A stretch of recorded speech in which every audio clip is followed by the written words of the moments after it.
is po lumaki ng mga pabo natin dito. O, dito po lalong dumami yung mga pabo nung naglagay na kami dito. So mag-update tayo ngayon may dala rin kaming darak. Ito po, may dala tayong darak kasi panghalo natin sa mais na nabili ko kanina. Ang dami ring mais na binili ko, yellow corn. Kasi wala kaming tanim, so nabili tayong yellow corn para din sa mga itik.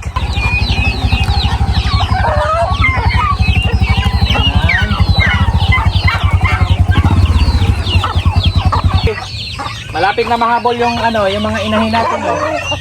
Parang hindi na masyado mahalata kung saan dyan yung mga inahin natin. Ang bilis po nilang lumaki.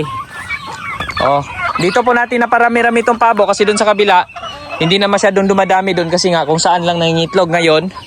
Advantage, meron tayong paitlogan dyan sa loob. So mas safe, hindi nababasa sa ulan. Kasi pag nasa damuhan sila, nababasa sa ulan, so nasasayang. Tingnan nyo po, yung saging namin. May namunga na kami saging dito. Kung naalala nyo, sa mga nakasubaybay, yung mga tinatanim natin saging yan, may nakabunga na po. Grabe, ang bilis. Konti lang yung bunga niya kasi payat yung saging.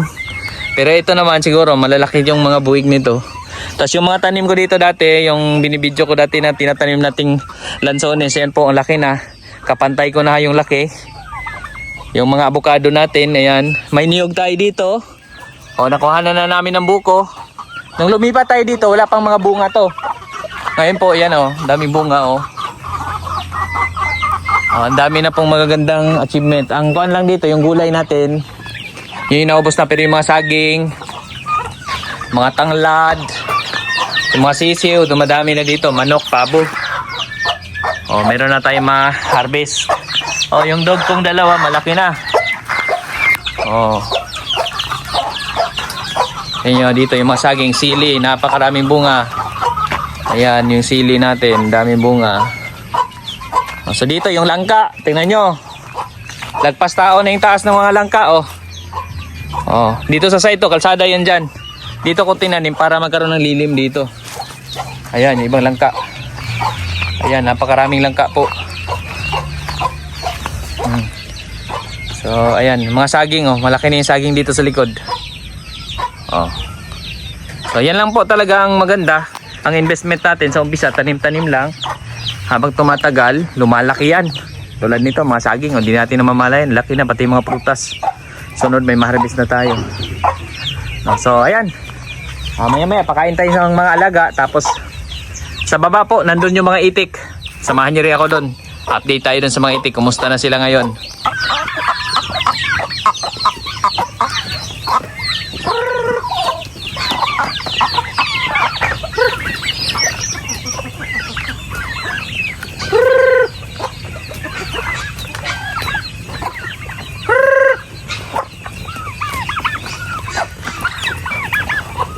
Kaya na po, pagkain natin mais at darak. Pinang-mix natin mais at darak. Ayan na po. So yung iba gumagala pa, hindi pa na uwi. So dito naman po sa unahan, yung mga lalaking itik.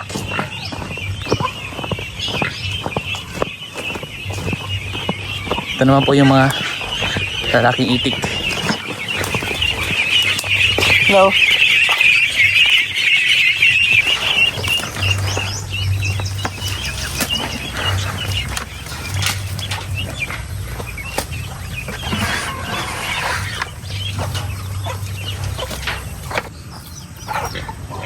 Yan, yung baboy naman. Dito sa baba, ilipat ko yung baboy. Po. Kasi nagpuputik dyan nung maulan. Yan, nilipat ko siya dito.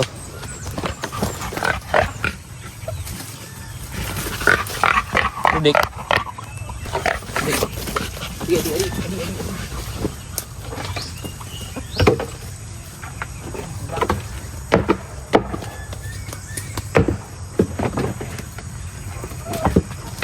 Dio.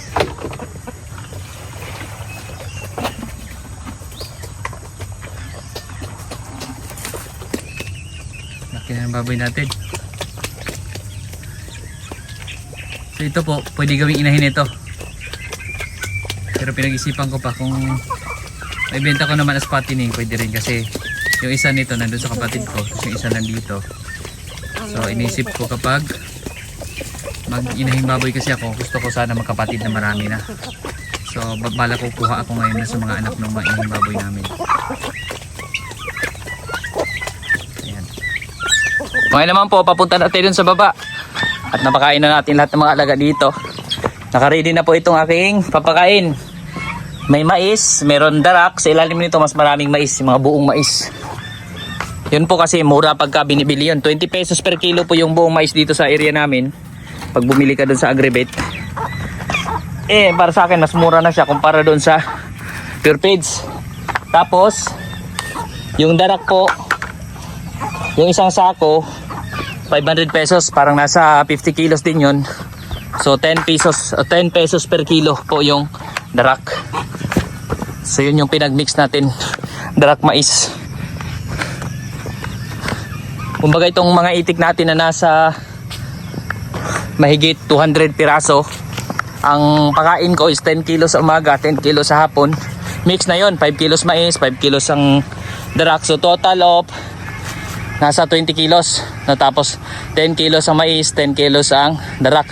So ang halaga nun nasa ano rin 200, nasa 300 pesos per day ang nagagastos natin pakain dito sa mga itik natin sa ngayon. Tapos bukod naman dito sa binibigay natin, makakain din sila ng ibang mga damo dyan. Tsaka meron ding dito sa amin, marami po nag-iitik. Tingnan nyo po dun sa dulo. So yan, may nagpapastol po ng mga itik. Yung namumuti po dyan, itik po yan, yan yung binabantay niya habang pinapagala niya dyan sa palayan. So yun yung paraan nila para makales naman sa gastos. At tuloy-tuloy pang itlog ng itik. Kahit wala silang binibigay na feeds na pampaitlog, ng itlog yung itik dahil dun sa maraming kuhol at mga suso po dito sa area na ito. Sa ngayon, pagka bumababa na ako, naririnig ko na yung ingay nila. So sure yan na may maraming babaeng itik kasi usually ang mga babaeng itik daw po, ayon sa mga sabi ng mga nag-iitik, maingay po. So kaya ngayon yan, narinig niyo yung ingay. So yan po yun. So ngayon, napapadali na kasi di na ako nanguhang kangkong. Kaya lang, magastos lang. So ang ginagawa ko, ito na lang. Bumibili ako ng darak at mais. Kailangan budgetan din talaga ng feeds. Nasa 300 pesos per day ang gastos natin sa kanila. Ayan.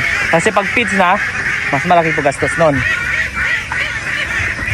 Hindi lang siguro times 2 yung gastos natin. Siguro mga 600 to 1,000 per day. Nasa 1,000 kasi ito, mga kalahating sako na makayang ubusin yan isang araw. So gastos tayo ng mga 1,000 pesos per day na nun. Pero ngayon, habang pinapalaki natin sila, nasa 300 pesos pa lang ang gastos natin per day. Medyo malaking puhunan dito. So ayan, ngayon nandito na tayo. At actually binaba na rin po namin dito yung gansa. May guard dog dito ako kasama dito. May dog akong gwardiya lagi pag bumababa. Yung dalawang gansa nandito, sila naman yung tagabantay. Since yung mga dog natin nandun sa ibabaw, saka may CCTV rin doon. So dito gansa naman yung ating nilagay. Kasi itong gansa, once na may nakitang tao, may makitang ibang hayop, maingay. So mabubulabog. Kaya sila yung ating ginawa ditong tagabantay. Sarado ko lang. So ito yun, bumili rin pala ako nitong ito para dyan ako magmi-mix. So dyan actually ako nagmi-mix nitong mais at darak.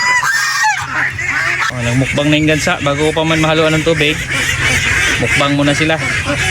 Hayaan muna natin sila kumain. So ito naman po yung laman ng timba natin, mix ng darak at mais. Tapos nilagyan ko rin pala ito isang takal ng feeds lang. So ngayon, mix naman po natin ito.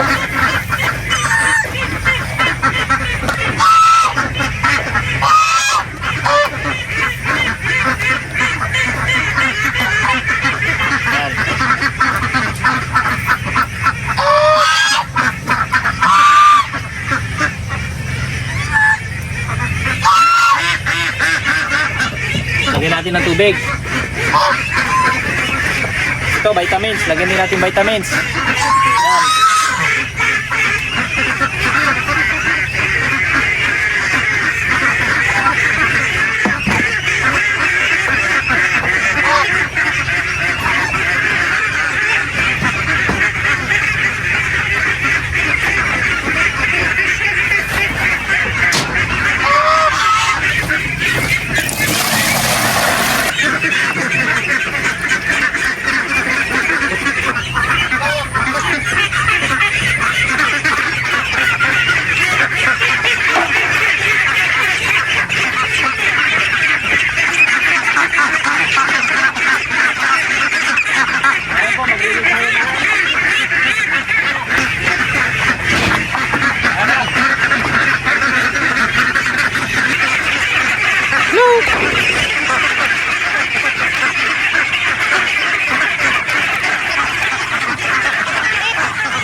po sila.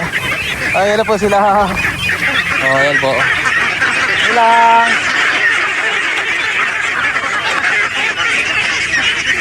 Oh. Ganyan na po sila kaligalig.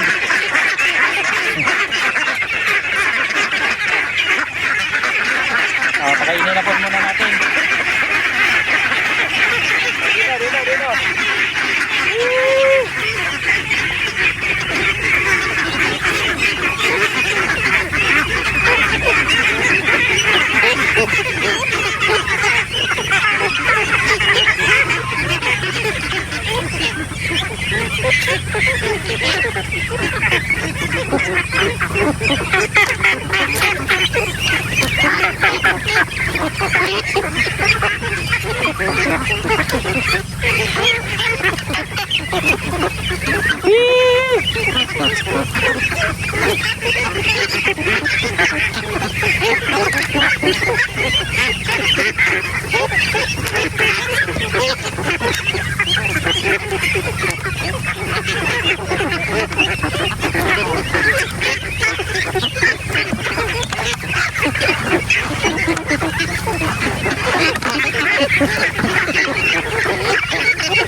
O yan po, saglit lang po sa kanila yan oh.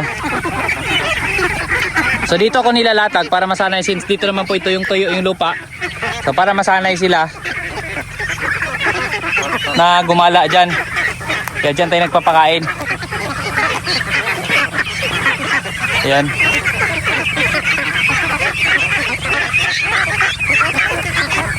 Oh, kulang pa.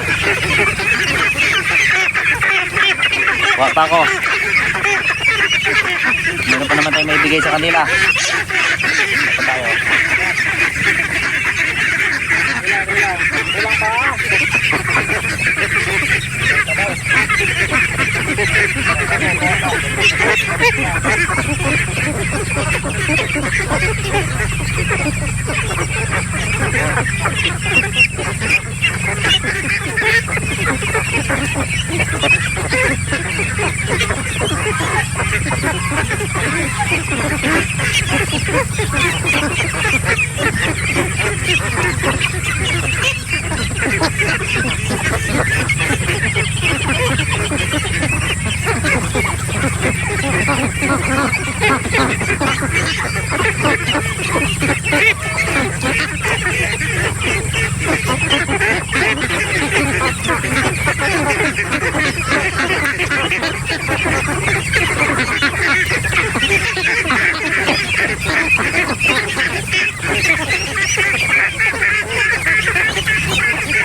Ayun na, ubos na. So ayan po, isang 10 kilos ang pinakain natin ngayong hapon. Sa umaga po 10 kilos din. Tapos bukod po dyan sa nakakain nila, pansinin nyo pagkatapos ng kumain, ang gumagala na doon. Kasi po dyan sa kabilang ano naman, dyan sa bandang parting baba, may mga azola po dyan. Saka may mga kuhol, mga insekto po tayong mga tinapon dyan dati na mga kuhol, mga suso. Tapos yung mga insekto naman kung saan pupunta dyan, ayan po, may mga azola po dyan. So dagdag rin po yun sa kanilang kinakain. Yun po yung isa sa mahalaga pagka nag-alaga tayo ng mga itik. No, na meron din silang ibang makain bukod dun sa binibigay natin. No, kasi mais at darak, so medyo kulang pa yun sa protein na kailangan nila. So kaya kuha natin, pre-range tayo, no, para nakakain din sila na iba pa na makuha nila sa paligid, hindi lamang doon sa binibigay natin. Dito pa po. Malawak po kasi itong kanilang galaan, hanggang doon pa po. Nilambat natin hanggang dyan. Pero yung area natin hanggang doon po yan sa may mga puno. Kaya soon, pag itong area na to, naubos na nila, yung mga damo dito nagputik na, so po pwede naman natin silang ilipat naman. Maglambat na naman tayo ng another area. Tapos ito, inisip ko, tamnan ko bang ng mais or tamnan ko ng palay, no, lalo na pagka maputik na, no, kasi maganda na tamnan yon. Kahit ano mo lang, ikalat mo lang yung mga buto, ay pwede na mabuhay dito kung sakali, kasi may mga nutrients din yan, yung mga dumi nila, at saka maganda rin yung lupa dito, no, since ito ay lowland. Yan parte nga po dyan ay binabaha pagka malakas ang ulan. So ito po magandang area. Tsaka ito po, tingnan nyo, ito parting baba, umuga po yung lupa dyan kasi matubig po yan. Tama-tama po yan. Ito, yan o, ito dito po, ito po, mauga po to, matubig po to, malalim nga daw po ito. Buti may mga damo, kaya parang bumabaw na rin siya. Kasi lalim nga po nito, siguro may mga hito. Kung lulusot ka dyan, may malalim po yan. Tama lang po yan sa mga itik, gustong gusto po nila yung ganyang area. At lalo na medyo may tubig, so yan ang gustong gusto nila. Tapos maraming insekto, paghapon dito daming insekto lumilipad. Marami po makain yung mga alaga nating itik dito. Actually meron din akong galon doon, yung mga hinating galon, pwede rin naman sila doon pakainin, pero sa ngayon preferred ko dito muna. Tuyong-tuyo naman yung lupa. No, sa galon kasi maganda rin kasi walang masasayang. Pero dito naman okay naman sila dito, para hindi naman maputik. Kasi yung ating pakain naman, kahit may darak, basa siya, kaya nagdidikit siya dun sa mais, so madali nilang makain. Higit 200 piraso to. So para naman po, nung ginawa naming free range, pansin nyo dong dati doon, nung nandun lang sila, maraming namamatay na itik. Pero noong inopen namin tong area, pumunta sila mama at papa dito, nilambat nila, inayos nila yan. Nakita kasi nila doon sa video ko dati na maraming namamatay na itik. Buti na lang nandyan yung parents natin na willing rin tumulong. Inayos nila yung lambat. Tapos mula noon, pinakawalan ko na dito. Pinagsama-sama ko na, no, kahit yung mga medyo matanda. Ang maganda naman sa naobserbahan ko, kasi yung mga malalaki na, kusa silang nauwi doon sa dati nilang bahay. Tapos yung mga nauna, maliliit, doon naman sila sa ibabaw. Yun yung dati naman nilang bahay. Doon din sila kusang umuwi. So yun din yung napansin ko dito sa mga itik. Kaya sabi ko ay okay lang pala i-free range din sila. Kasi gano'n naman, no? Pwede naman din natin i-separate kung gusto natin i-separate anytime. Since naghihiwalay naman sila, hindi naman sumama yung maliliit dun sa mga malalaki. At yung malalaki ay humihiwalay din doon sila sa dati nilang bahayan. Tapos nagdagdag ako nito, yan yung housing na yan, para pagtanghali. Minsan kasi paggabi or pagtanghali sobrang init. Tapos paggabi, dyan sila sa may damo-damo na yan. So nilagyan ko pa na isang tent para kung halimbawa nandito sila tapos umulan, meron silang masisilungan. No, kasi delikado rin pagka madilim na sobra, tapos di nila makita ipapunta doon sa bahayan nila. Tapos biglang umulan ng malakas, baka umagahan, marami namang mamatay. So ayan yung ginawa ko, naglagay ako dyan ng tent na isa. So bukod dun sa mga tent natin dun. Ayan, so plano ko naman, marami pa tayong plan dito. Inisip ko maglalagay pa ako dyan ng mas malaking housing. Depende kung ito maging maganda man ang kahinat na nito. At magkaroon tayo ng budget. Kung magkaroon tayo ng budget, ayusin pa natin to. At kung kaya ay paramihin pa natin, damihan pa natin yung alaga nating itik dito. Para ma-maximize natin tong area, nasa 1.5 hectares po kasi ito. Itong palaya na ito, kasama yung paakyat na yan, paahon na yan. No, yan. Hanggang doon yan. Manggahan yan dyan. Yan yung mga manggahan na yan. So paahon. Tapos yung pababang itong plat. Ayan, hanggang sa dulo to. Mahaba po kasi ito. Which is doon sa bandang dulo, binabaha. Advantage naman doon para sa itik. Kasi pagka bumaha, umaakyat yung mga kuhol, yung mga suso na libreng pagkain din nila yon. At dito yung mga katabi namin, nagtatanim na rin sila. Kasalukuyan ay nag-umpisa na naman sila magtanim. Kakaani lang dito kasi mabilis silang pagkatapos lang mag-ani, tanim sila agad.